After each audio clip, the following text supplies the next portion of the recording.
Litijska železniška postaja je druga v vrsti zasavskih občin za celostno prenovo. Le-ta se sedaj počasi končuje skupaj s Park and Ride parkiriščem, ki pa je sedaj že v uporabi.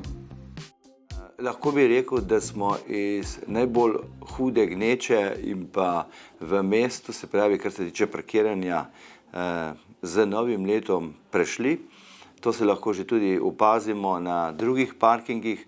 Parkirišče je že asfaltirano, zaključuje se tudi ureditev izvozne poti in dejansko zdaj prehajamo v fazo ureditve tistih potrebnih elementov Park and Ride parkirišča in pa seveda tudi avtobusnega postajališča, tako da pričakujem, da tam najkasneje do meseca aprila se bodo vsa dela na tem projektu, ki je izjemnega pomena za Litijo in tudi širšo okolico, tudi zaključila. Zagotovo pa ostaja še odprta pobuda, ki je zelo na mestu, kako urediti tudi podhod na tem zahodnem delu za pešce.